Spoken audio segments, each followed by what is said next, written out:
Good afternoon anak-anak Miss sekalian, kembali lagi bersama Miss Heriana di pelajaran IPS. Anak-anak Miss, hari ini kita akan mempelajari mengenai peristiwa kedatangan bangsa Eropa ke Indonesia. Nah, sebelumnya anak-anak Miss pasti sudah tahu bahwa negara kita dahulu sebelum merdeka pernah mengalami penjajahan dalam waktu yang sangat lama. Pada saat itu, ketika masa pemerintahan kerajaan-kerajaan Islam di Indonesia, datanglah orang-orang Eropa mengadakan pelayaran samudra. Nah, kedatangan orang-orang Eropa di Nusantara ini awal mula disambut baik oleh bangsa Indonesia. Namun, ketika orang-orang Eropa itu berusaha menguasai Nusantara, mereka mendapat reaksi keras berupa perlawanan-perlawanan di berbagai daerah. Nah, jadi anak-anak Miss, hari ini kita akan mempelajari apa sebenarnya yang melatar belakangi bangsa-bangsa Eropa tersebut datang ke Indonesia dan pada akhirnya menjajah bangsa Indonesia. Nah, bangsa Eropa itu melakukan penjelajahan ke Indonesia itu pada akhir abad ke-15. Bangsa Eropa yang pernah melakukan penjelajahan dan penjajahan di Indonesia dimulai oleh bangsa Portugis yang pertama kali mendarat di Malaka pada tahun 1511.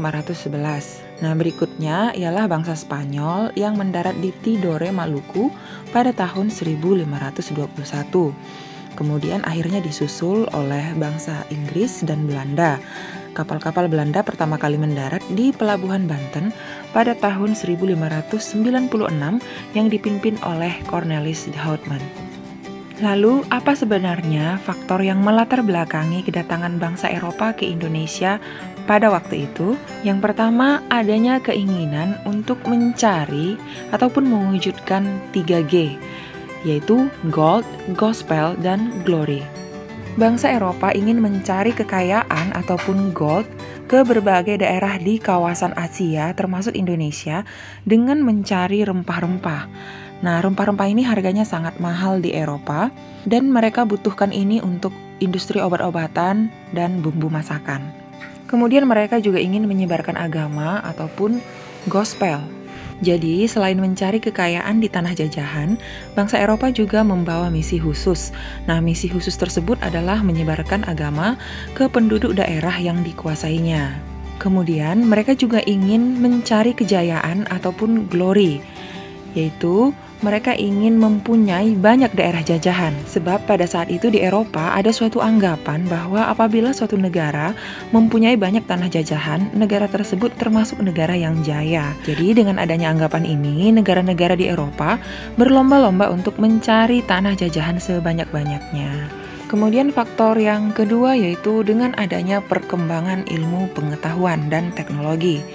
Nah, misalnya seperti ditemukannya teknik membuat kapal. Jadi dengan ditemukannya teknologi ini, maka kapal dapat digunakan untuk mengarungi samudra yang begitu luas, sehingga dapat melakukan pelayaran ke daerah-daerah yang amat sangat jauh, bahkan dari Eropa sampai ke kawasan Asia, termasuk di kawasan Nusantara Indonesia saat itu. Kemudian pelayaran mereka juga didukung oleh adanya kompas. Jadi, penemuan kompas pada saat itu membantu mereka sebagai penunjuk arah sehingga para penjelajah tidak lagi bergantung pada kebiasaan alam. Nah, untuk menentukan arah biasanya mereka berpedoman pada bintang sehingga jika angkasa tertutup awan mereka tidak dapat meneruskan pelayaran. Namun dengan adanya kompas mereka bebas berlayar ke arah mana saja tanpa adanya gangguan baik siang maupun malam. Faktor yang terakhir yaitu Konstantinopel jatuh ke tangan Turki. Nah, hal ini menyebabkan pada saat itu Turki menguasai kawasan Laut Tengah, sehingga Eropa sulit untuk mendapatkan rempah-rempah maupun melaksanakan aktivitas perdagangan pada saat itu. Sehingga mereka pun berusaha untuk mencari sendiri daerah penghasil rempah-rempah ke berbagai wilayah, termasuk ke Indonesia. Nah, anak-anak Miss, jadi itulah ya faktor-faktor yang melatar belakangi bagaimana pada akhirnya mereka, para bangsa Eropa ini datang ke Indonesia, kemudian melakukan penjajahan dalam waktu yang cukup lama. Nah, mudah-mudahan penjelasan Miss ini dapat kalian mengerti. Sekian untuk pelajaran hari ini. Goodbye.